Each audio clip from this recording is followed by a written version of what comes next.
And now let me share just a little bit of background before I introduce our speaker. At the March 2017 DDA board meeting, the board unanimously voted to engage Robert Gibbs of the Gibbs Planning Group to conduct a retail market analysis of our downtown. As a result of your input and concerns and things that we've heard, the downtown commerce footprint challenges, parking challenges, signing, wayfaring, and maintenance, it became apparent that an additional study and examination needed to be conducted in addition to the market analysis. Thus, we expanded the scope of the work with Robert Gibbs to add a downtown shopability analysis. This is basically a comprehensive market-based plan for the downtown commercial district to improve its retail market share and become more appealing to leading retailers and restaurants. Combined, these two studies would essentially be updating the 2004 downtown retail cluster study that Laura mentioned. And this kind of up-close and detailed analysis is also part of the DDA's 2020 strategic plan. The studies are also designed to guide the DDA, our city partners, and city staff, who I see several of them here tonight. Thank you very much, all of you, for coming. And to gain a verifiable understanding of the types of retail businesses that are likely to be viable and sustainable both today and during the next 5 years. The study was completely funded by the DDA in the fiscal year 2016-2017. The plan you're about to see includes short, medium, and long-term strategies and recommendations that can help you achieve maximum shopper appeal and ultimately additional sales. Our objective of the study was to examine building infill, lighting, open space, parking, signage, storefronts, streetscapes, tenant mix, vehicular circulation, and walkability. Prior to this meeting, Mr. Gibbs has presented preliminary findings to our Delray Beach City Commission and was warmly received. Tonight, we're thrilled to have Robert Gibbs here to share the final results of his study with you directly, and we'll also have an opportunity during or at the end of the program for you to ask any questions that you have. Now I'd like to welcome to the stage Bob Gibbs to share his insights and observations and recommendations about our downtown. Mr. Gibbs? Good evening, and thank you for bringing me back to Delray. It's been a real honor working with so many of your developers and citizens, and especially Laura, Simon, and Peter Arts. They've been very generous with their time, and we have called them and emailed them lots and lots of times during the last 6 months. I consider Delray Beach to be easily one of the top 10 downtowns in the United States. And we've worked with hundreds. We've worked with over 500 downtowns, and you're easily right up there in the very top 0.5% of those downtowns. The DDA is one of the most effective in the United States, and Laura's been very modest, but they won a very prestigious award this year from the International Downtown Association for your Fashion Week. That's a very competitive and very hard award to get, and she really deserves a big congratulations for that award.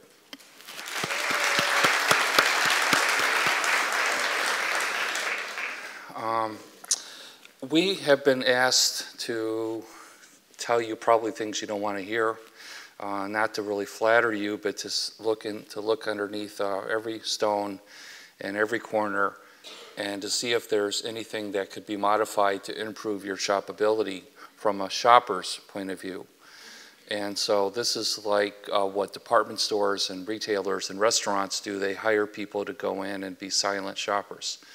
And that's what we've done for the last 7 or 8 months. We've spent a lot of time, we visited all of the stores, we went to all of your restaurants practically, spent a lot of time in your parking decks, and just really tried to understand what Delray is like from a visitor point of view. And you have a lot of visitors here whom it's their first time coming here. And a lot of them we think are confused and a little frustrated because it's so hard to do some basic things here. So I'm going to go through and give you our observations of adjustments and fine-tuning policy and design elements that you could do to really improve the shopability and the walkability of the downtown area. There are very few places like Delray Beach in the United States. I'd put you as having the potential to be a Carmel by the Sea in California. This is Carmel by the Sea, where it has some extraordinary retailers, and it has a very high level of design in the storefronts and the buildings that I think you should really aspire to. But you're of that marketplace that you could, and I think are approaching at Carmel by the Sea. You also remind me of Nantucket, the shopping district off Cape Cod, where there's millions of tourists that visit it annually. It has a really great selection of specialty shops and specialty retailers. It's a very walkable district, and it's a place that if you haven't been there, I think you should go to and visit. And there's a lot that you can borrow from those two places. And I'd like to see you aspire to be at that level. There's only 2 or 3 or 4 places like that in the United States. And I think there's no reason that Delray can't do that. We were asked to do a market study to see if you could support any additional retail and restaurant space. And I was very pleased to say that yes, you can. We found that you can support over 430,000 square feet of additional retail and restaurant space. This is we do a lot of these studies. We do 2 or 3 of these studies a month. And this is the largest that we've seen in over 15 years. We went through our records. Even though you have a lot of very fine retail and restaurant here right now, the market is so strong with your tourism and the local residents and the workforce that's nearby that you could support a lot of new retail. A lot of this is already in the final planning stages, and a lot of this will be built within the next 2 years already. We found that's about 360,000 square feet of additional retail space and about 71,000 square feet of additional restaurant space. All in all, it would have an average sales of about $500 per square foot per year. That's how the retail industry measures everything. We estimated the restaurants would have sales of $675 a square foot per year, and the retailers about $450 a square foot per year. Those are very high numbers. The average retailer in the United States has sales of $220 a square foot per year. So there is a market potential here for you to do at least double the average sales per square foot of the national average. This is a page out of our market study report. We call this our Exhibit A. And I'm not going to go through every line, but it's designed for retailers and landlords. So if you're a landlord and you have a vacant space coming up, this will tell you what categories of retail are supportable, how many square feet are supportable, and what the sales will be per year per square foot and as an average. This is an important tool for you because rents are around 8 to 9% of sales. So this will help you identify potential retail categories. We're not giving you the names of the specific brands, but we're telling you the categories that are supportable. So the DDA has really done this tool to help existing landlords and developers identify tenants, and also for existing businesses. If you're in a fashion store, or if you're a home store or a restaurant, this will tell you what the market potential is to expand your business. And we go into a lot of detail of whom your customers are, what their lifestyles are, what they like to do, what kind of magazines they read, what kind of cars they drive, and all of that. This is a very sophisticated study that the DDA has done to really help property owners and local businesses improve your commerce. And these are fairly expensive to do, and we do a lot of these for national developers and national retailer brands. And we are generally within about a 7 to 9% accuracy in doing these reports. So if you're a retailer, I would encourage you to get a copy of this study. If you're a landlord or a developer, get a copy of it. And then also it's good for the policymakers in the city to determine whether they want to grow at all. Sometimes we do these studies and cities say we don't want to grow by 400,000 square feet, thank you very much.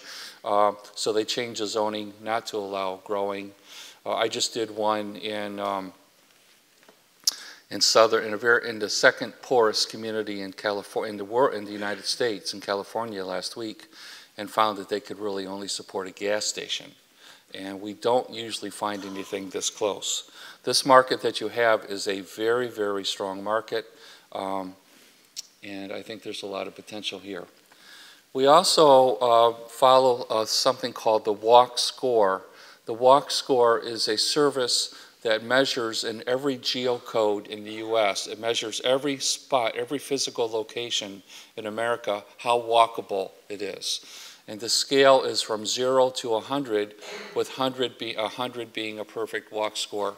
This has become very important because a lot of retailers right now only want to locate to cities with a walk score of 80 or higher. My son works for a real estate investment trust, and his first job was to identify all of the cities that had a walk score of 80 or higher, because that's the only place this REIT wanted to invest. And so it's become very important. It's an app on your cell phone. If you type in walk score, you can measure the walk score anywhere at all. The millennials very much like living and working in high walk scores. They're bored to death living in or working in suburban office parks. And so this is something that's been very helpful to attract millennials. George Washington University recently did a study of what it means for real estate values if you have a walk score of 80 or higher.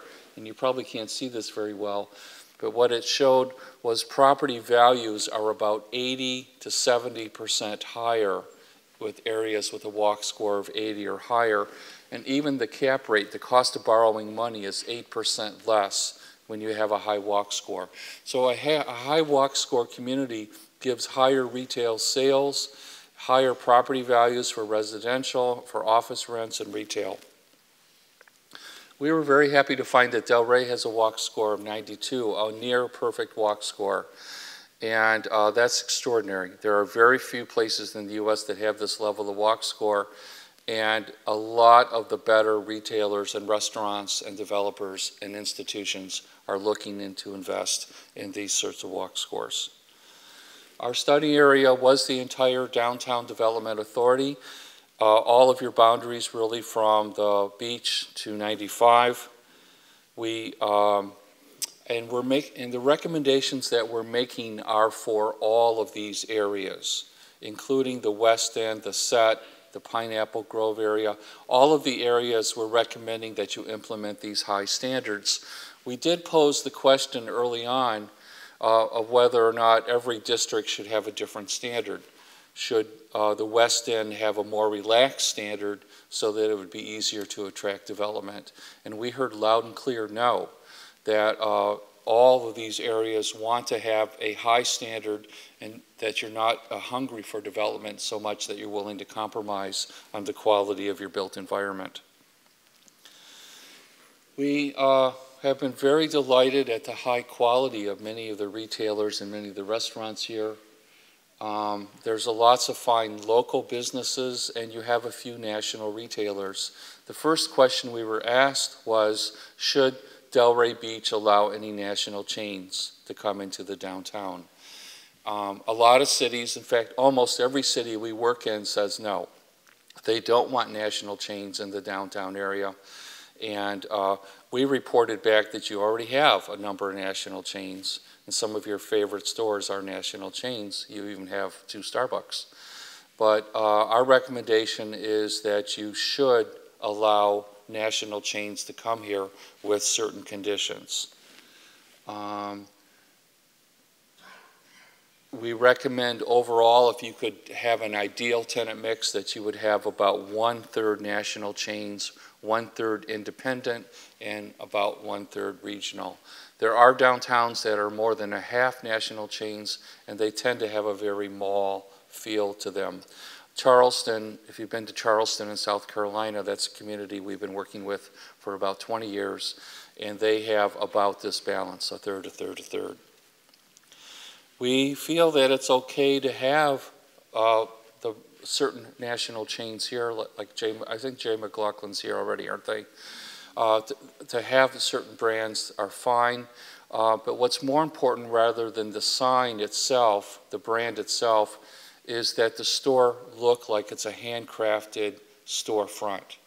And that we feel it's more important that the look of the store look like an independent, handcrafted storefront rather than worrying that much about the sign. This is a Coach, for example, in Carmel by the Sea.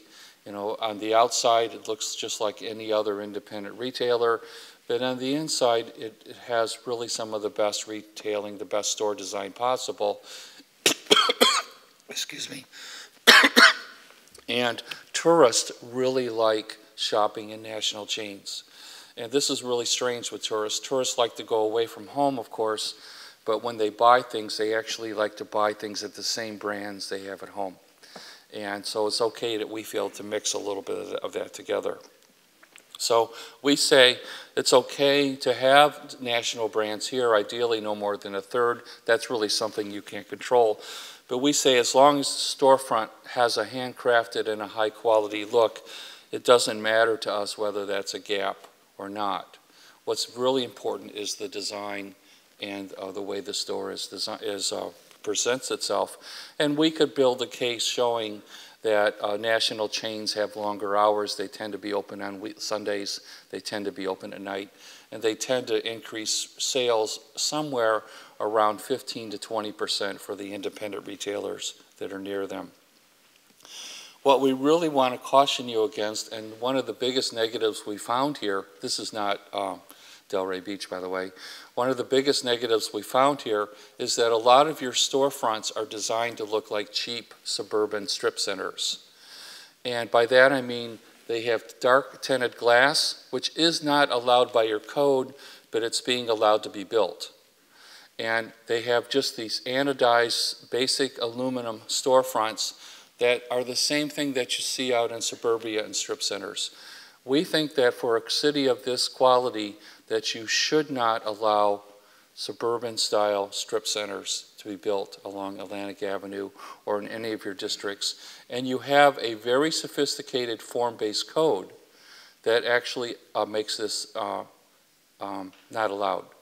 So somebody in the city has been allowing this to occur. I don't know how or why, but it's against your written code, and we think it's just against good taste and good judgment. So we're okay with you having Crate and Barrel or national chains here, as long as the storefront is built to a very high quality, especially if it can be built to as a historical character. This is in Carmel by the Sea. This is their Tiffany's, for example. And we say that's fine, no worries with it being a Tiffany's, as long as it has a very well-designed historical building storefront. Even a large format retailer like an H&M can work well. Their H&M and Forever 21 is in Charleston right now. It can work well as long as it has a well-designed, well-crafted storefront. We feel that in order for Delray to reach its potential, you really need to have what we call the X factor on your built environment. This is a storefront in Nantucket. And there are very few stores here, almost none, that meet this level of design. And I really want to encourage you as a property owner, as a store owner, as a policymaker, to do what it takes to start demanding that your buildings be designed up to this standard. This is Carmel by the Sea. There are no storefronts like this. You have the market that wants this level of design.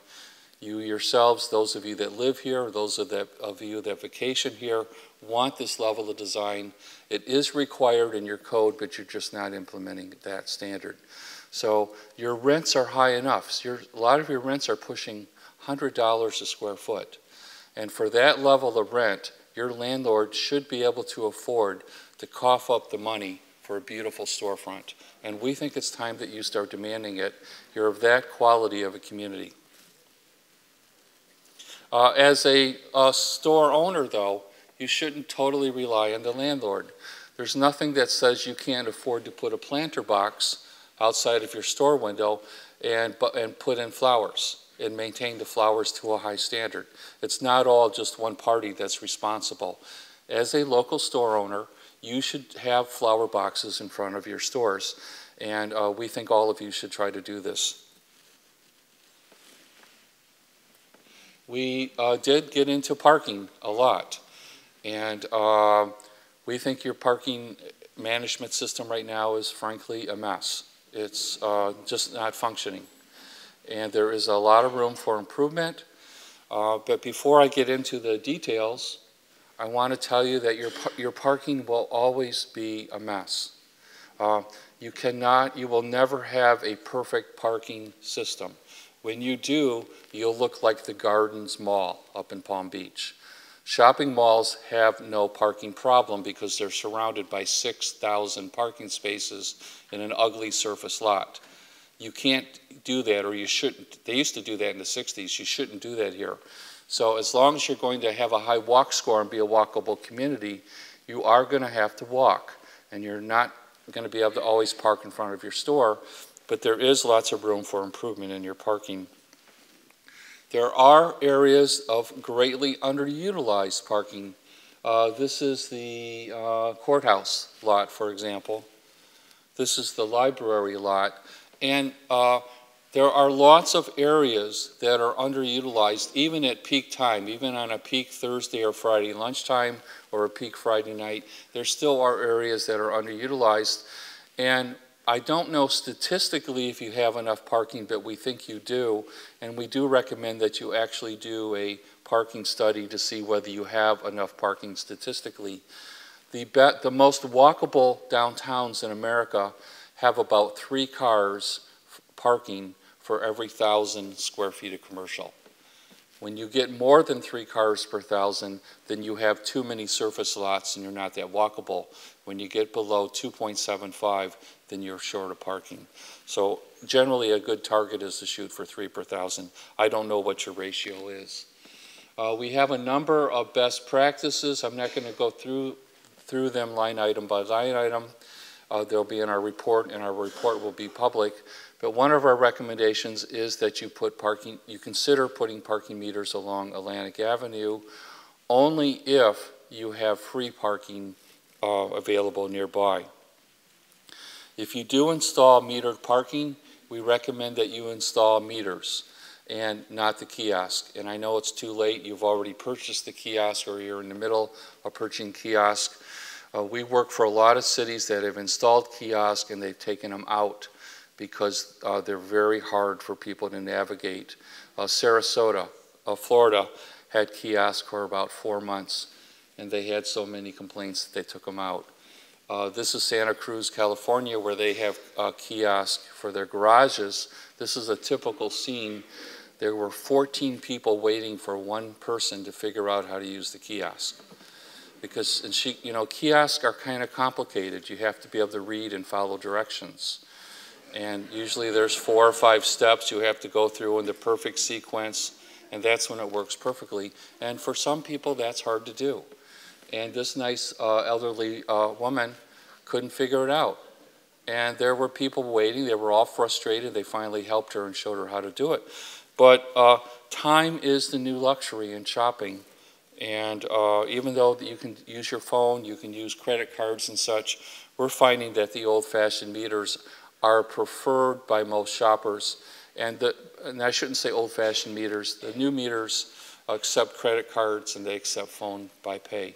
Now, after saying all that, I spent 2 weeks in Naples recently, and Naples does not have parking meters along 5th Avenue or 3rd Street. And the city works perfectly fine. I could always find a place to park. So there may be an alternative to you installing meters, but I think you need to dig into why it works so well in Naples. And I think I have a hunch. They have a number of completely free, 24/7, well-maintained parking decks. And so it's very easy. You can park free anytime in Naples in the garages. They're well located. They're right along 5th Avenue. They're in the right spot. But I think it's worth looking into before you jump into the meters to see why Naples works well. Naples is the only city that I know of that works well without parking meters. And I think it'd be worth understanding what they do well. This is a typical parking garage in Naples. They're well located. They're just a half a block off Fifth Avenue, and they have high ceilings, and they're easy to understand. Your parking is hard to understand, by the way. It really takes Junior Einstein to figure out where you can park here. You have different graphics, different signs, different policies. You have conflicting policies for the same space. And I think this needs to be re-examined and greatly simplified for the average user. We're recommending that you have a wayfinding parking signage system to help people just find where the parking garages are, to get them in and out really easy. This is a Michigan city called Royal Oak, and they just recently this year installed this system. And it's very easy to find the places to park and to get in and get out.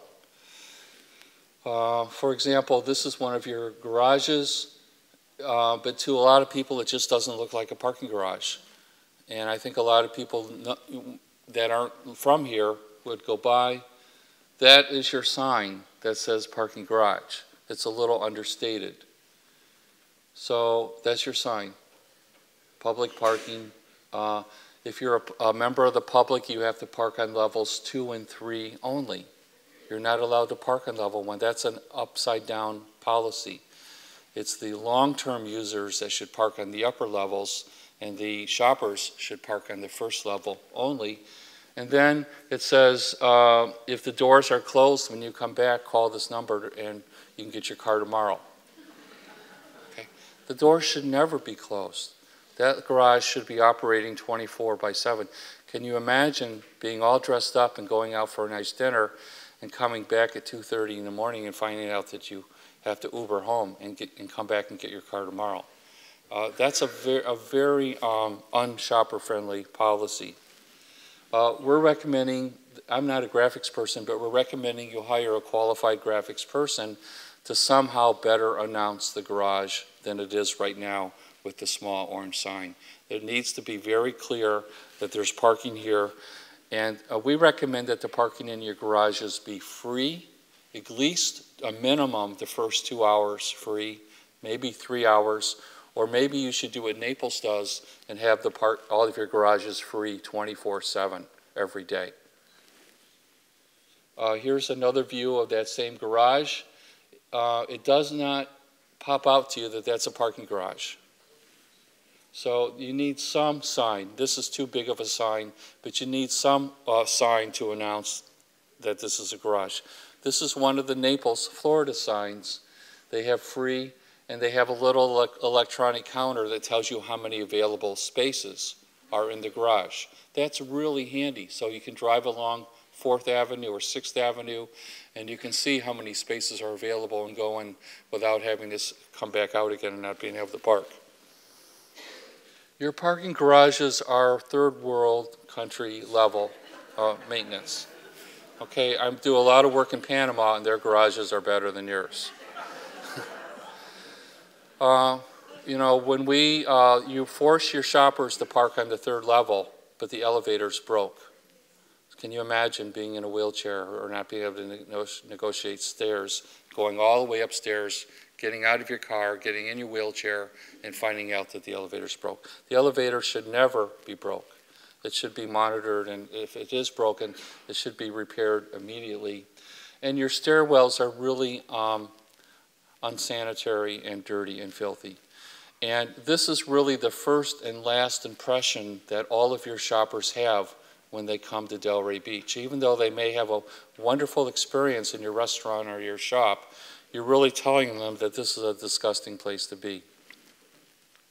Here's your broken elevator. There's really no excuse to have an elevator broken. If it is broken, it should be for a very short period of time, and it should be well signed outside of the garage that the elevator is not working. Here's your signs. We recommend that you don't allow valet and long-term parkers to park on the 1st level or if they do, not till at least 10 o'clock. So we'd like to see you take care of these signs and just change your policy. We'd like to see you have a policy of no parking on the first 2 levels, or at least the first level, until 10 in the morning. I'm from Birmingham, Michigan.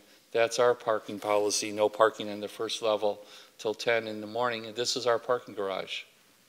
This is at 9:45 a.m. a few days ago. Every space, over 75 spaces, are available for shoppers at 10 in the morning, because all of the workers, the longtime people, have to park on the upper level. This is something you can do for no money. This is a very simple fix, and it's really great as a shopper, and it should be that way. Somebody that's parking there for 8 or 9 hours should park on the upper level. They shouldn't be given the priority spaces. And your valet vendors are being given all of the primary spaces. That's not fair to the shopper.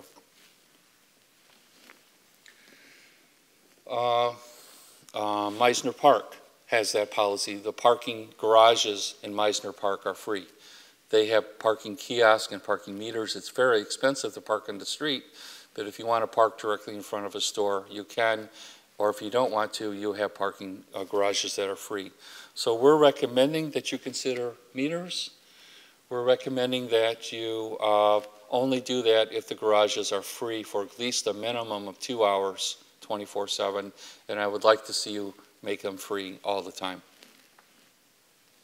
The parking lots around Atlantic Avenue are a combination of public and private lots. And I don't think the average user knows whether they're parking in a city lot or a private lot. And the private lot owners tend to tow and boot your car very aggressively. And I think a lot of people are getting towed, or they're getting their car booted, and they're blaming the city. They think they're parking in a city lot. So we recommend that you have a sign design guidelines so that the private lots are clearly indicated with signage, maybe with the color of the sign and the word private, so that people know the difference between a public and private lot. And then, of course, we're recommending a wayfinding system. This is on the way in to the downtown. There should be some sort of sign that says turn right or turn left for free public parking. Right now, a lot of the people looking for the garage are just driving around, tying up traffic, trying to find a place to park.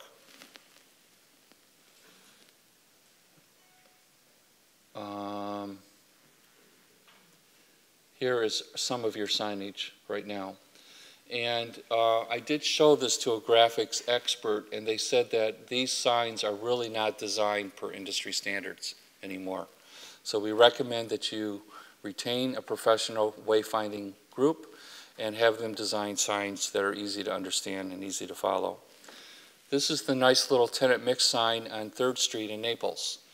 And we recommend that you design something at this level. It's very attractive. You know, it helps reinforce the uniqueness of the district. And there are a lot of people here that are just lost, that don't know what shops are around the corner. And I think they need this sort of system. We're recommending that the old school square put in a small, narrow lane connecting 1st Street to Atlantic, and then the 1st Street connecting it to 2nd. This was recommended by a master plan. The city had a very high-level professional master plan done by the Treasure Coast Regional Planning Council a few years ago. This was one of the recommendations from them, and this is a recommendation in your master plan that you connect 1st Street so that as you go along Atlantic Avenue, you don't all have to stop and turn on 2nd, that you can turn on 1st and get into the garage. And then along the square, they're recommending a lane, and we support that recommendation. This seems counterintuitive, but the square, the park, will be more walkable if it has narrow vehicular lanes. It'll be perceived as safer, and there will be more people using it if you have this sort of traffic in there. We're recommending that along the parking garage on the square that you have liner retail. This is recommended in your master plan. By the way, we read all of your master plans. We read all of your reports, all of the committee recommendations, and we agreed with all of them. I mean, our recommendation is implement what you paid for. A lot of these issues have been recommended by others, and we support almost all of those recommendations. So along the parking garage by the schoolhouse, the old square, we're recommending that you put liner shops with small businesses. This will bring life and enliven the square. This is a little liner shop in Europe. This is a restaurant that's only 14 feet wide. You can do a lot in a little 12 to 20 foot deep space, and we think it'd be nice to have coffee shops and restaurants and cafes on the square with shops. It'll enliven it and make it more of a 24-hour place. These are little shops that we designed in northern Michigan on a square. This is a little town of only 300 people, and we put in these little shops. They're only 40 feet big, 40 square feet large, but we have 20 of them, and together they've become a destination where people drive a long ways to go there. We think this is a nice way of incubating new retailers. About 1 out of every 15 of these shops eventually opens a real brick and mortar store on the main street.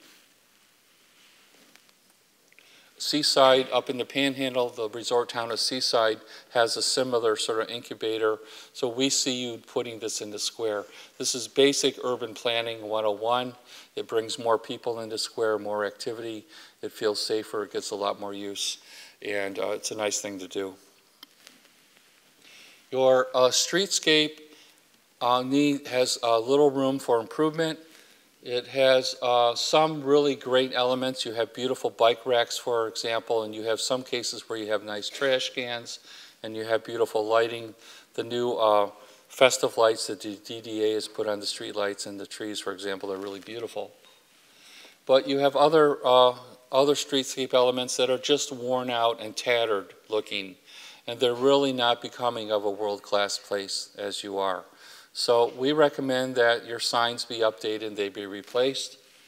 We recommend that your trash cans be thrown away and that you hire a landscape architect and design a new trash can. These are some of the worst trash cans that we've seen anywhere. And it just doesn't make sense to go in and have a really great dinner or go into a really great shop and to see this level of streetscape. So we're recommending that you hire a professional and update your streetscape to be more becoming. I like the wood ones, but there's all kinds of great designs that you can come up with. We'd like to see you implement the traditional English garden bench as your bench. This is the sort of bench that you see in Nantucket and Carmel. It's not the same bench that you see in every other Floridian city. And it's just another way of approaching that X factor. So we'd like you to consider that. A lot of cities, this is a bench in Southampton. And a lot of cities have people donate benches. It becomes a conversation piece. And it's really a way of funding. You could almost fund your entire streetscape by people just making donations. Your pavers are worn out, they've faded. Precast concrete pavers always fade in Florida sun. They eventually bleach out to be gray, whatever color you install.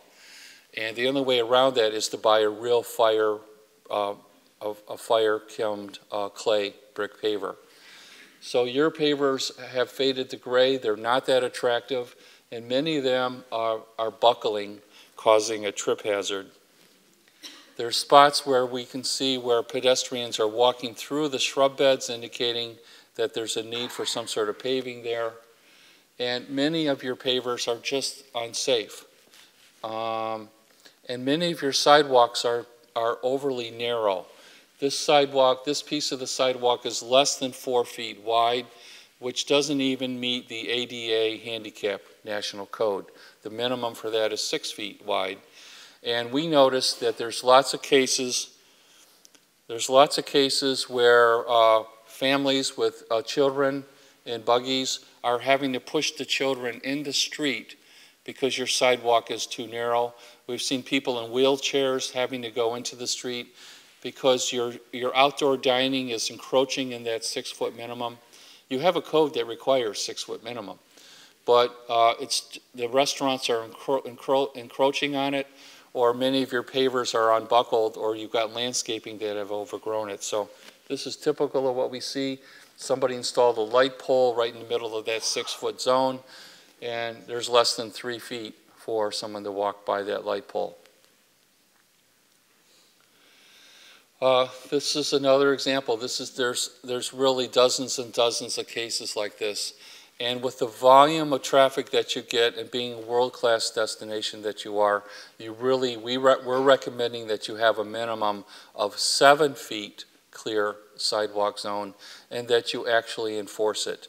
If you own a restaurant and you're having a busy night, it's human nature that you're going to put an extra 3 tables out on the sidewalk. I don't blame them for doing that, but there needs to be somebody there to enforce it. The better districts have what we call the X factor. The X factor is like they have in Paris. It's where people love being there, where it's a very beautiful environment, and people just like to hang out there. This is the sidewalk on 5th Avenue in Naples. Their sidewalk is a combination of concrete and brick pavers, and it's generally 8 feet at a minimum. We went around and measured it. It's much wider, and you have the pedestrian volumes that really warrant 8 or 10 feet. We're going to recommend 7 at a minimum, but you have a lot of people walking in Atlantic Avenue or on 2nd because of the width of the streets. This is Nantucket. They maintain a minimum of 8 feet, and they keep the sidewalks very level and very flat. There are a lot of places where the sidewalk has been narrowed to accommodate a right turn lane for Atlantic Avenue. So the sidewalk has been reduced in size to make a right turn lane for cars. We think that's a mistake.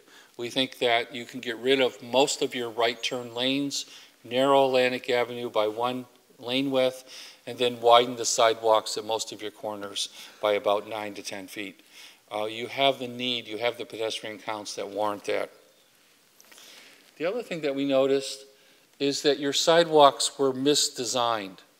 The handicap ramp puts people in wheelchairs and all of the pedestrians right into the middle of the intersection, which is the most dangerous spot.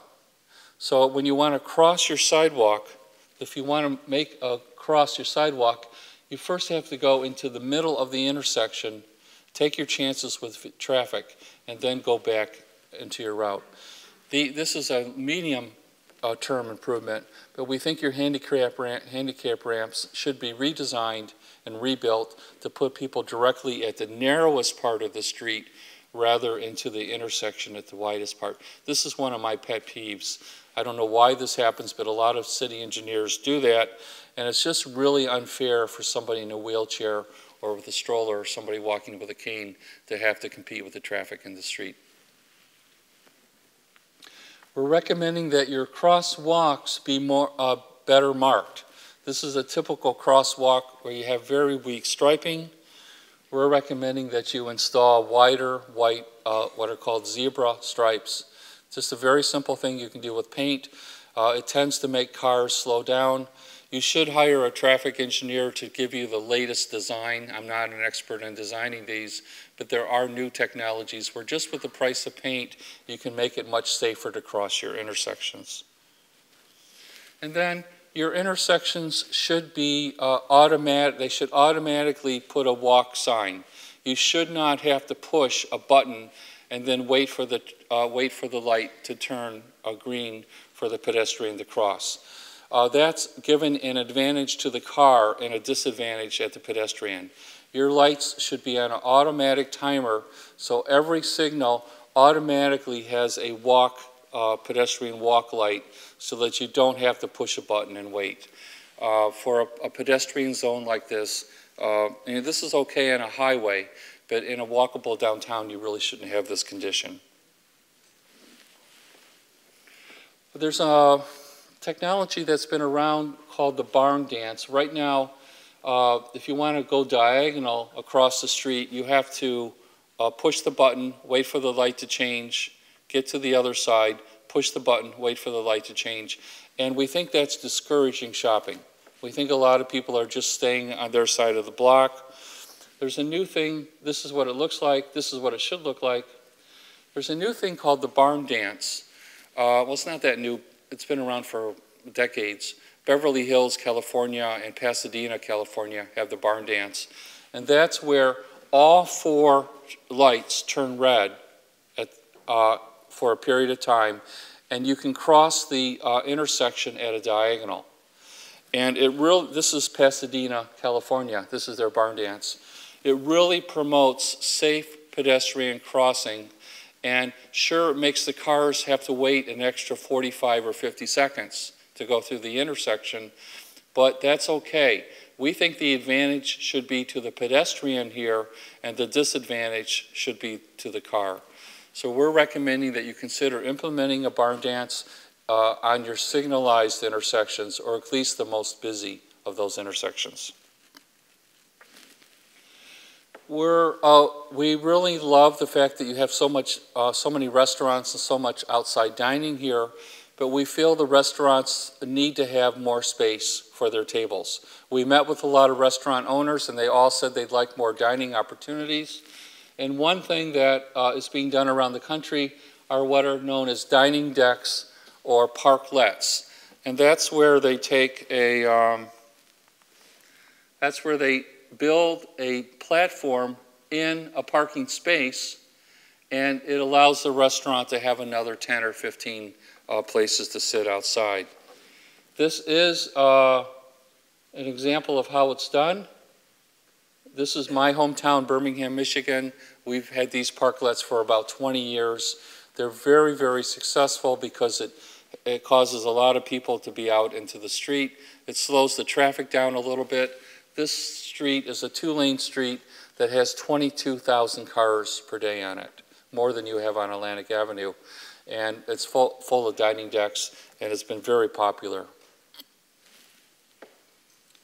There's a new trend to get rid of the railings around the dining decks, and we're seeing this in a lot of cities. If you require railings, we're recommending that you remove that requirement and that you make it more open. This is a narrow sidewalk in Carmel by the Sea. There are places where the walks are too narrow there, but the streetscape is really beautiful. Most of the store owners have flowers outside of their store. They have planters and such, and the city does a really nice job of landscaping, really up to a private sector level. So we're recommending that you beautify Atlantic Avenue and all of the DDA area. This will probably take a private-public joint venture to get this to happen. But this is 3rd Street in Naples, Florida. We think that you should have a lot of additional plants and flowers and landscaping installed along the avenues. This is typical of 3rd Street in Naples, Florida. This is Worth Avenue. Their streetscape is interesting. Their sidewalks are just concrete, just very simple, well-designed concrete with saw-cut diamond joints. And their lawn is, their landscaping is really just grass. It's bent grass, like you would find in a golf course. A very understated streetscape, but it's very, very nice. This is Nantucket. And the top shopping districts have lots of flowers. And if you're a store owner, we really encourage you to go out and invest in flowers. They tend to get vandalized, and you may have to replace them every week or every 2 weeks, but we think that's worth doing. You'll know that you're there when you start having artists standing around painting your downtown. We see this in a lot of the communities that we go to. This is 3rd Street. And I'd like you to be at that point where you're painted a lot and you're an artist setting. Storefronts. There are some very good historic and period storefronts here. You have, this is out of your storefront design manual. You actually have a manual that requires storefronts. They don't have to be historic, they can be modern, but you have a very well-written standard that we have found is not being implemented. You're allowing tinted glass in a lot of the new storefronts, which is a big negative for the retailers. It stops the walkability, and a lot of the storefronts and signage are not being followed. This is out of your code. It's one of the best codes we've seen. We just recommend that you start implementing it in all cases. The storefronts should not look like you see in a strip center. And you have a few cases where, it's a lot of glass, but it just has the feeling of something that you would see in another place. It doesn't belong here. On the other hand, you have some really extraordinarily nice storefronts here. But I think there's room for improvement. I really think you need to get to that next level of design. And as a property owner, you should be investing in the storefront designs, hire professionals, hire artists or architects to design the storefronts to this caliber. This is on Second. This is a new storefront, a newer storefront. It does not meet your design code. There's a whole series of buildings that don't meet your design code. And what that does is it just stops walkability. People tend not to walk here, and because people aren't walking there, the retailers aren't doing well. And because the retailers aren't doing well, these are some of the lowest rents in your district. And it's not fair to anybody. It's not fair to the pedestrian, it's not fair to the business owner, it's not fair really for the community as a whole. So we recommend that you implement these standards and go beyond it. Consider hiring a town architect or have a design committee of professionals that can help approve really high standards for design. We'd like to see public art. A lot more public art. You have some good public art here, but we'd like to see you expand that. So ideally, in the near term, I'd like to see improvements to your storefronts, to your signs, to the X Factor. It's okay to have national brands here. We feel you shouldn't be afraid of national brands as long as you have nice storefronts and nice designs. If you are a retailer, by the way, and you are an independent retailer and you sell strong brands like Lily, you should put that brand in your window because that's what the tourists are looking for. You can just do that with vinyl letters. You allow neon signs, and I think that's great. I think that contributes to the X factor here. They're illegal in most cities that we work in, and I think it contributes to the charm of the downtown.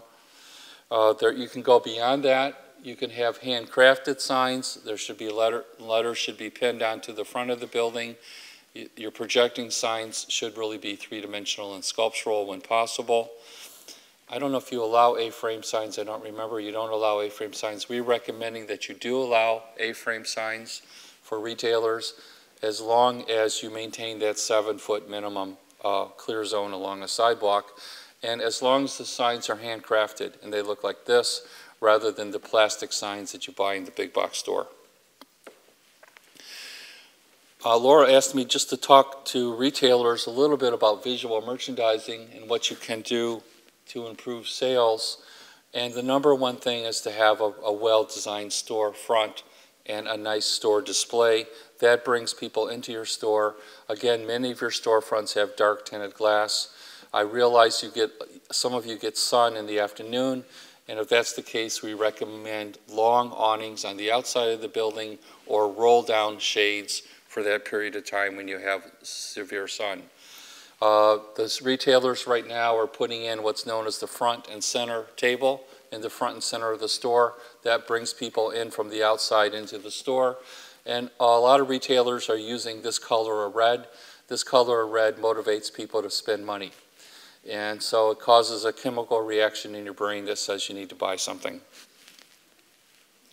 You'll see the back of the store is often painted a bright color. That brings people to the back of the store, bright blue or purple or red or something like that.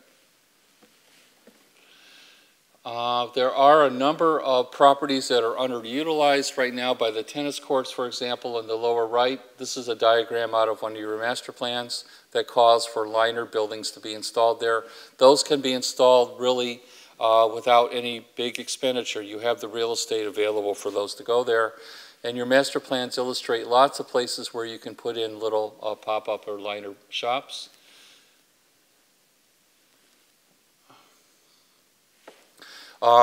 Worth Avenue, we looked at their sign code. Worth Avenue does not allow any posters in windows of their storefronts. I've never seen that before, but you're not allowed to have any signs in your window at all. That's probably going to an extreme, but it causes a really beautiful downtown. So we'd like to see storefronts that are state-of-the-art, that are beautiful, that are well-designed. We'd like to see you implement your regulations. You have a wonderful form-based code. By the way, I met with a lot of real estate developers, and I asked every developer if you'd like to increase the height permitted. Right now, you're only allowed 3 stories along Atlantic Avenue, and not one developer said they'd want to increase the height. They said they think the 3 stories causes a beautiful town, and that beauty translates to higher property values. And I've never seen that before. You know, developers always want more. But in this case, they like your code. They like the fact that you're enforcing it. They would like it to be a true form-based code, which removes the maximum number of units inside the building so you can build micro units. And that's what the form-based code permits. As long as you have the shape of the building and the height of the building, we really don't care that much about the inside density of the building. This is a tenant mix strategy which we have developed for the DDA, which ideally says what sorts of shops go where should the supermarket go, where should the entertainment districts go in an ideal world. We're also recommending, we found a big demand in our market study for a grocery store. And I know there has been discussions with Publix, but even if the Publix is built, and I know that's been put on hold, even if Publix is built, there's demand for another grocery store on top of that. And one of the things we'd like you to consider is putting in a public market. Public markets are farmers markets that are open 7 days a week. They're open almost every day of the year. They're enclosed in an air-conditioned space. And they sell fish and baked goods and cheese and poultry and prepared foods. And they're very, very popular. This is one called the Oxbow Market in Napa, California. And this would be a great amenity to have here. They tend to have a small restaurant or a small cafe, and it's something that we recommend you consider. We really want you to go on a beautification kick. And as a store owner, I'd like to see you invest in flowers and planted flowers outside of your store. Don't wait for the city or landlord to do it. But if you're a landlord, we think it's time that you also work with your tenants and invest in flowers and beautification. We feel that we know for sure that you have the market potential to be a Carmel by the Sea or a Nantucket. And we feel that you should step up to that level. We think people are expecting that are come here. Tourists love to shop. Tourists love going to places like this. It's the #1 thing they do. We've done a lot of market research for Disney, and we understand what tourists look for. And tourists like to go in quaint, historic places. They like shopping in places like this. This is Charleston's market. Charleston has a public market called the City Market. And after opening, we redid the market. After redoing the market, it became the region's #1 tourist attraction. Tourists love going to public markets. This is Charleston. Charleston is a pretty good model. That's Mayor Riley. He was the mayor for 40 years. He was also the brand manager. He personally approved every storefront and every building design for 40 years. I'd like to see you have a brand manager. Sometimes it's an elected official. Sometimes it's the bank. In Naples, it was the bank president. Sometimes it's in Baton Rouge, it's a housewife. But there needs to be a brand manager that says, this is our standard, and this is what we're requiring you to build here. This is King Street in Naples, one of the great shopping districts in the country. This is a pottery barn, and the mayor early on recognized that it's okay to have national chains as long as they're in well-designed historic buildings.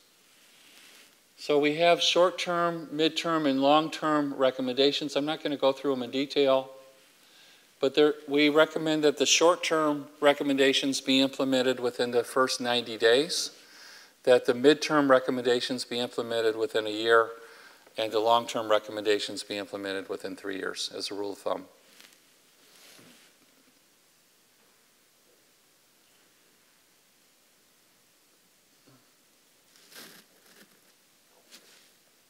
So we know that there is a lot of potential here. You are one of the top 10 shopping destinations in the United States. There's room for improvement. We'd like to see you implement higher standards, improve your parking.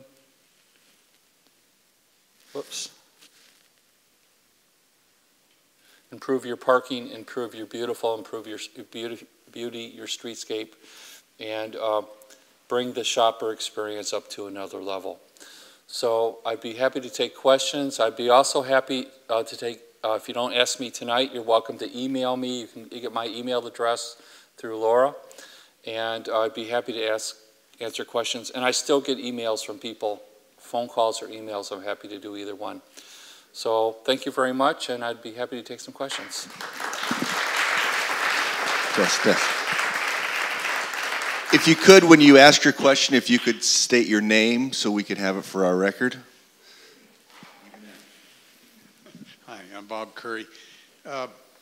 You know, your ideas for having flowers and landscaping on the street and wider sidewalks and places to eat outside, it sounds great. Where do you get it? How do we get more width? Do we narrow the street? Or, because we're sort of stuck, aren't we? With the... You technically have the width there right now. It's being infringed on by the extra wide left turn lanes, by your traffic, and by a lot of your dining. There are some places where you may not have the width, but generally your sidewalks are around 12 to 16 feet wide. So you technically have the width, but you're going to have to shave back some of the outside dining or allow those dining platforms in the parking spaces so that the restaurants can have dining. Hi, my name is Kevin McNally. My business and my residence is downtown. You mentioned tourists an awful lot. Mm-hmm. How did you get to the premise that Delray Beach should be a tourist orientation or a destination rather than a gathering place for local residents, which is what all of us locals thought it was going to be when it first started to be redeveloped? And how do we get rid of the tourists if we don't want them yet? Yeah. Actually, I'm glad you raised that. That's a very good question. It's presumptuous for me to say that you should attract tourists. And if I said that, I misspoke. That really has to be your decision, whether you want to attract tourists here or not. They are coming by the tens of thousands, as you know, but you may decide that you want to dial it down. You may decide we want to focus more on the locals and less on the tourists. There are technical ways of doing that. But when you are a really beautiful, rare shopping district, the tourists are going to find out about you. And tourists like to go where there's no tourist. So it's sort of a catch-22. The more you make it unappealing to tourists, the more they're going to want to come here. But you're right, that should be a policy decision that you set as a community. And I work with some communities that don't want tourists at all, and others that do. Old Town Alexandria, Virginia, decided they only wanted to appeal to tourists and not to the locals. I never understood why, but that was their policy. That was their citizens wanted that. So you should decide whether you want to appeal to tourists. That's a very good point. Thank you. Hi. Mr. Gibbs, I have a two-part question real quick. First, is your firm involved in the implementation of all of your recommendations? And if you are, have you done the cost analysis for how much your short, medium, and long-term recommendations would cost? No, we're not involved. My name is Ross O'Connor, by the way. Thanks. Thank you, Ross.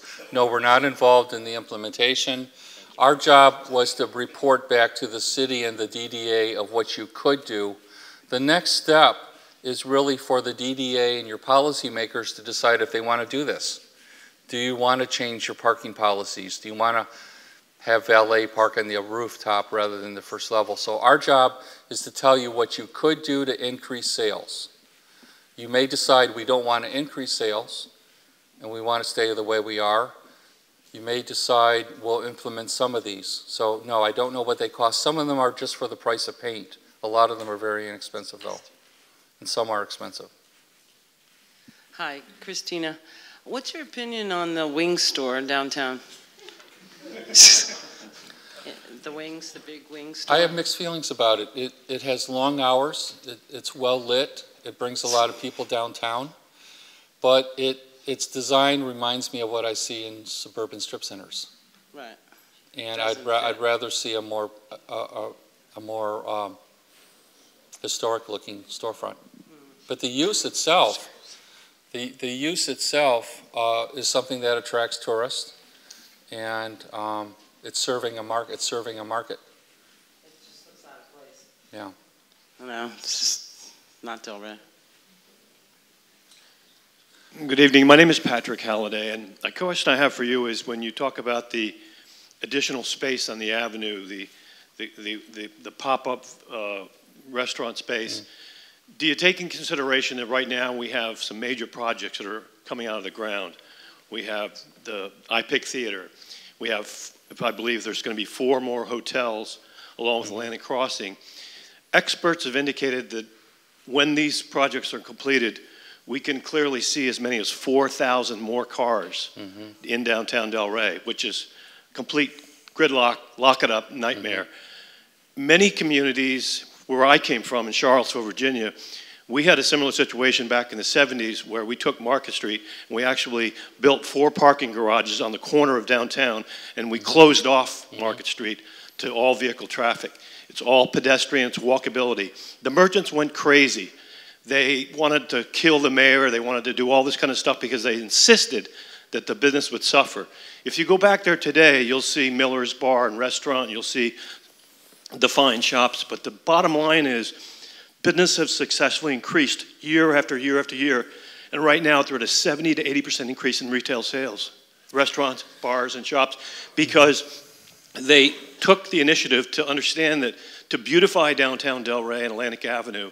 And the sad part is that I've gone out myself and tested the emissions on Atlantic Avenue on any given evening on the weekends from 5 till midnight. The cars are right now pushing over 350 parts of carbon monoxide per million. So if you're sitting at a restaurant outside at City, Oyster, Ennie's, at 400 parts per million, the human body starts to get nauseous, headaches, and physical ailments start to set into the body. Right. This is done by professional studies.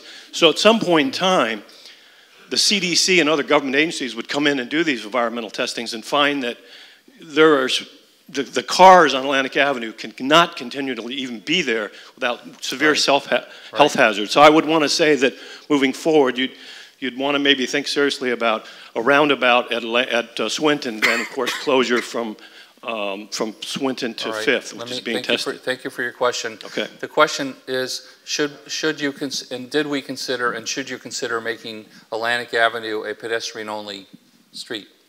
And I think you should seriously look at it. We were asked to look at it. We did not think at this time it's warranted, but if you're going to get 4,000 more, whatever the growth is you're getting, you should seriously look at it. Our last 2 projects are in Fresno and a small town in Ohio where we're opening up pedestrian malls to cars, because in those 2 cases, the downtown died immediately the next year. And there were 260 pedestrian malls built in the 60s, and only 6 worked. But the 6 that worked, like Charlottesville, Santa Monica, Lincoln Road, worked really well. And I do think it's warranted for you to study that.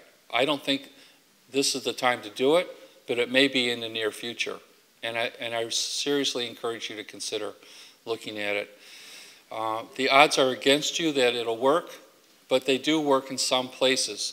They work especially well in college towns. but it's something that you should consider. And I'm glad you raised the question. Hi, Steve Cohen. Just got a two-part question about, since we're such a walkable town at 93 rating, and it's so hard to get across some of the intersections. I've been in other towns where I see the streets actually illuminated with LEDs that coordinate with the street crossing signs.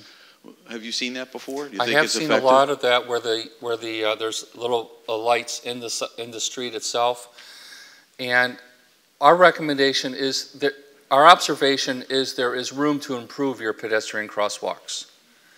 I'm not a traffic engineer, but I'm recommending that you hire a professional to look at the lighted walks, to look at better striping, to make it safer. I did just read an article that those don't work, but I don't claim to be an expert. And there is a lot of room for improvement to make your pedestrian walks safer.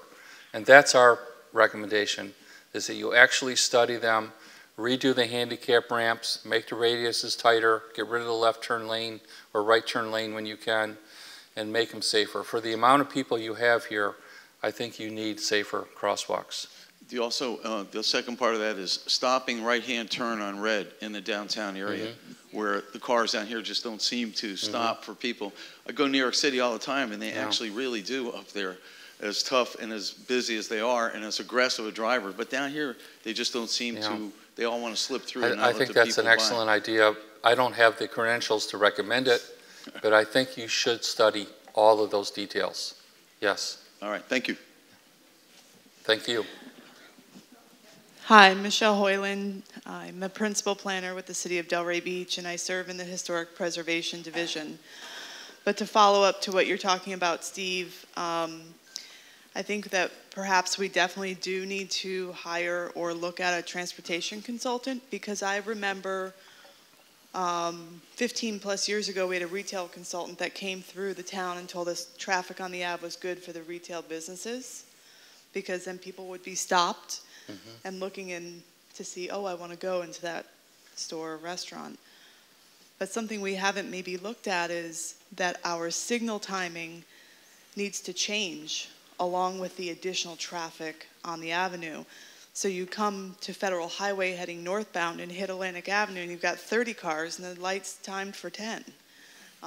Pedestrians can't get across the road. So I think that's a really good point. And I encourage you to continue to bring it up to us at the city so that we can employ the proper study to be done as to how we can improve it, so that we're not doing a 10-minute commute in our downtown when it maybe should be 5-minute. By the way, I should have mentioned this, is that you have the perfect street tree. I think they're live oaks. And so many Florida cities have palm trees which provide no shade. And your trees are the ideal tree. They're getting large, they're going to get larger, and they provide a lot of necessary shade. So it's a good model.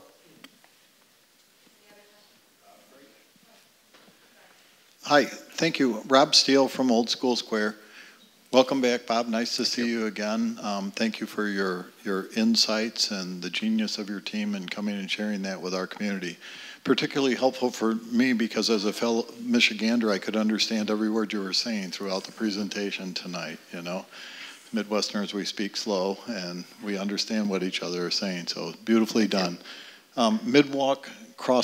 Mid-street crosswalks, Steve. I mean, everywhere around Old School Square, we could use a couple of them. That'll really help get people across the street safely. I get complaints virtually every week about that.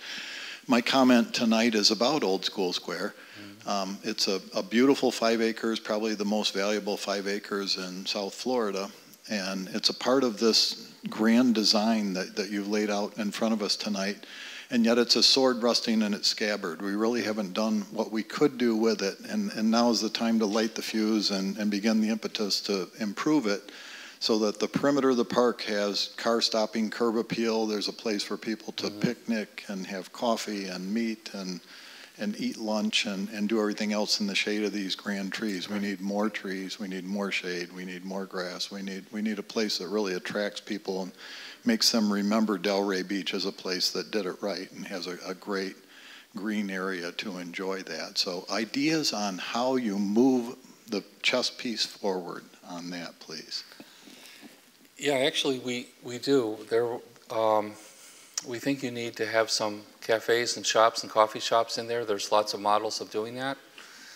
And I'd like to open it up to a narrow lane because you have such a large amount of people here that I think your open space and your park space is out of balance. Statistically, with your square, you have enough space, but it's just not being utilized. So I think there's a big need for it, and I would encourage you to keep doing what you're doing.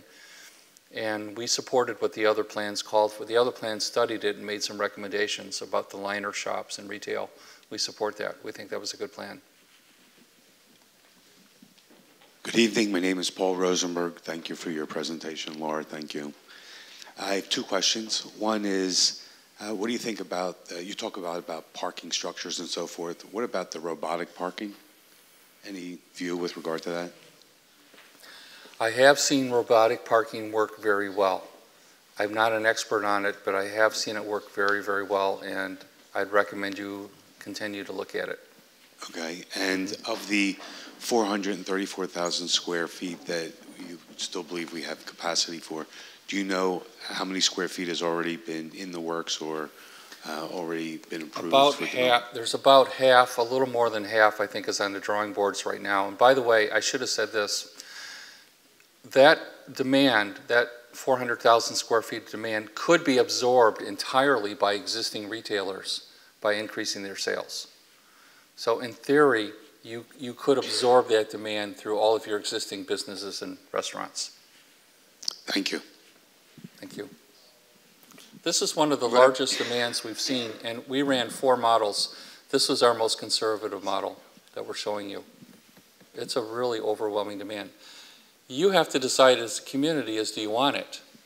You have a potential for 500,000 square feet. Do you want to grow by that much? You may decide you don't want to. Our job is just to tell you what the market will support. I just told the community they could support a 22-screen cinema, and they said, oh no, and they changed the zoning to prohibit any cinemas larger than 2 screens. So, you know, we're the messenger. We're telling you what the market will want. You'd have to decide what you do want as a community. Good evening. Where are you? My name is Philip Fortuny. I have just one question, but before that, I want to say thank you to the DDA and for your presence and for thinking about the city we are living. My question is based on the 360,000 square feet retail store. Mm-hmm. This is a high demand for the city. Could you please tell us if you have some experience about using the first floor of the stores with balconies, with restaurants, with other uses? Not quite sure your question. You have a code.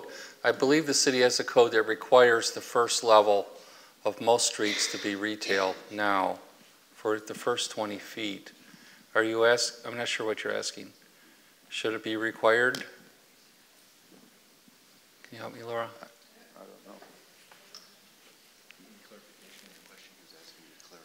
don't know. Look at the picture.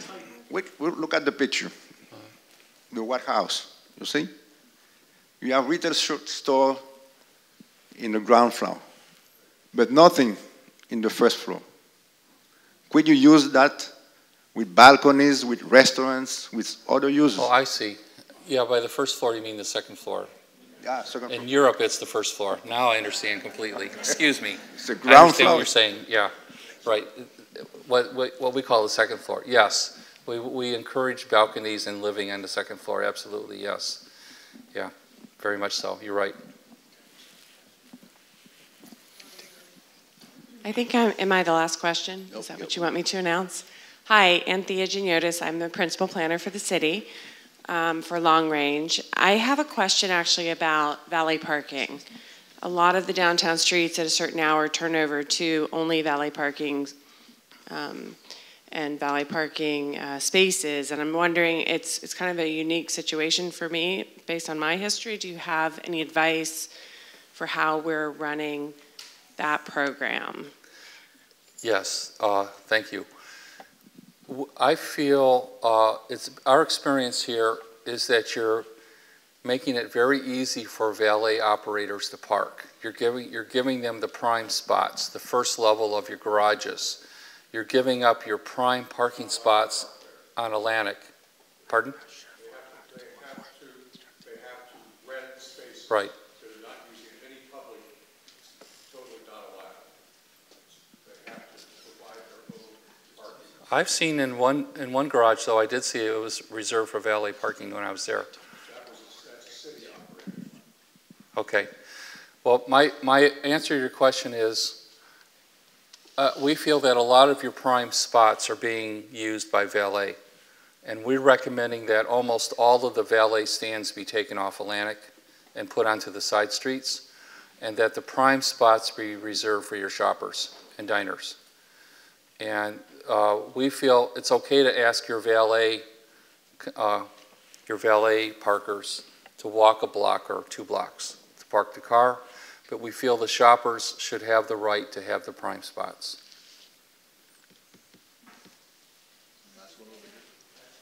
Hi, I'm Lois Brzezinski. I have a small business on Atlantic, and I've been there for 6 years.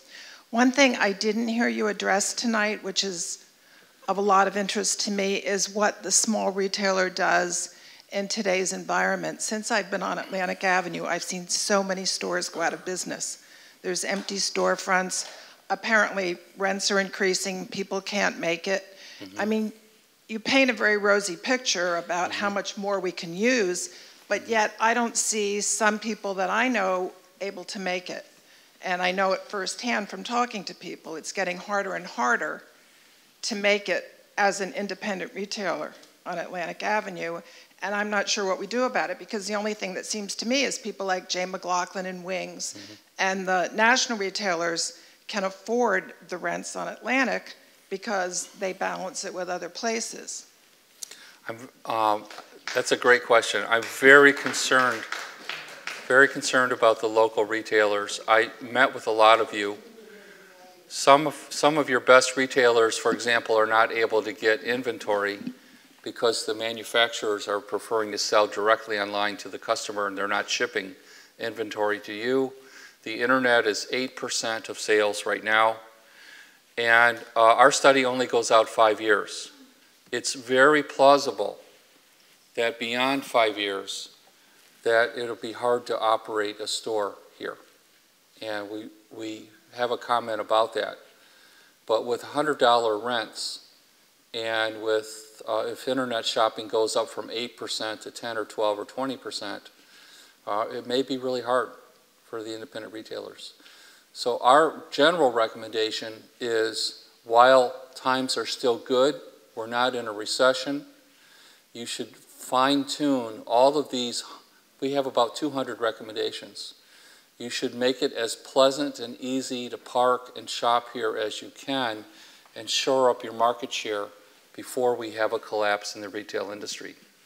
And that's what I think the DDA hired us for, is to see what you could do to make it a stronger shopping district, because we are heading towards a crisis in the industry. And it's just as bad for the nationals. There were 8,000 national chain stores closed last year. And it's bad for everybody. And a lot of the retailers told me that people walk into their store and photograph the item, and right in front of them order it from Amazon. And you know, the millennials have no guilt about doing that. That's perfectly normal. So I'm concerned about it. The purpose of our study is to make it easier to shop here, easier to park, so that you can be more competitive.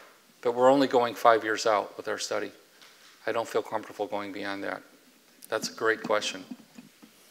And there is, if rents continue to rise, this has happened on Lincoln Road. Rents in Lincoln Road now are $300 a square foot per year.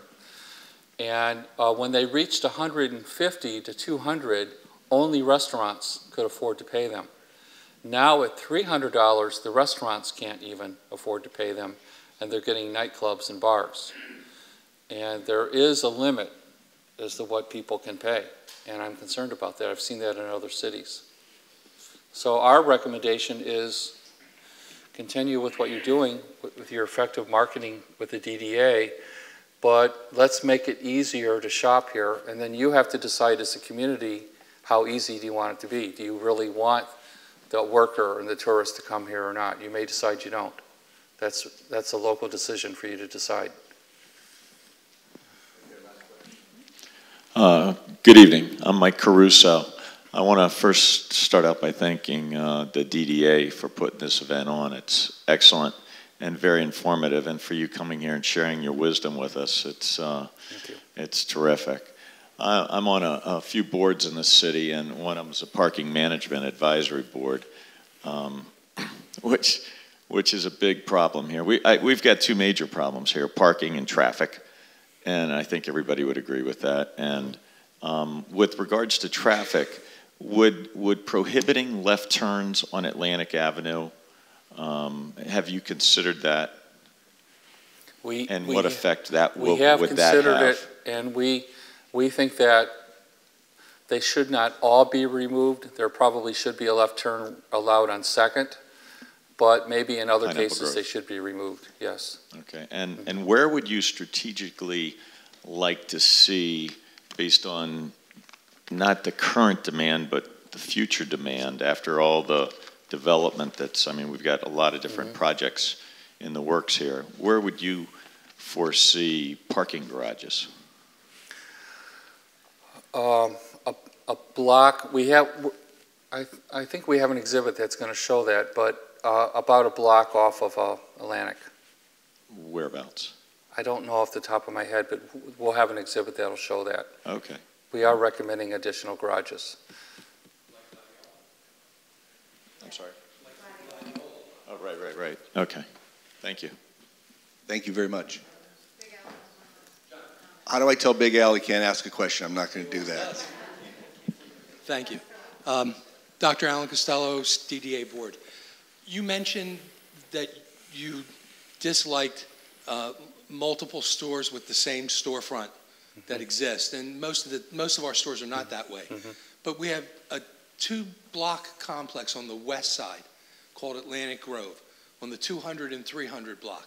2 beautiful buildings, they're new, and they have trouble with their retail, filling the stores, and they're all identical looking. And then there's the bigger properties down the set that we are eventually going to build that'll be 150, 200 feet long, and there'll be storefronts on the first floor. Are they supposed to be built all looking different? I mean, the landlord's responsible to create very unique storefronts as they build 20-store long strips? It doesn't. It doesn't. I think it's okay to have similar or exact copies of storefronts as long as they're well designed. I think it's okay to have redundancy. You shouldn't have a whole block. But what we're concerned is that somebody has been dumbing down some of the storefronts to look like suburban strip centers. Okay. And that's not you. And you're worthy of a lot better than that. And if you're going to ask someone to put up with the traffic, the parking challenges and all that, you need to reward them with a really unique shopping district, a really beautiful district. And I think you can be of that Nantucket, Carmel by the Sea model, or Worth Avenue model. You have that potential, especially with these rents. You say demand following design. Big Al is bringing up issues of how does staff at the city demand following design. Do you have suggestions of how to do that? Yes, I do. You should, and I don't, you may be doing this already, just may be ineffective, but there should be a town architect whom has good taste and a lot of authority that works one-on-one with every proposal, or you should have a historic design group where you have a group of appointed people whose job it is to demand really high standards. And I'm not an expert as to how to do it, but it needs to be done here. And there are some awesome, you have a bank coffee shop, which is really extraordinarily beautiful. You have a restaurant, I forget what it's called, with a white painted brick. You have some really great storefronts here that I show my other cities of what they should copy. But you have some that just aren't. And there's some that are under construction right now that have dark tinted glass, and they look like they belong on a strip center. So I really think you should demand it and figure out how to do it. And I think there's a way, I know there's a way to do it. And you have the market that can support it. So Thank you very much. I hope that helps. You are more than welcome to email me anytime with questions.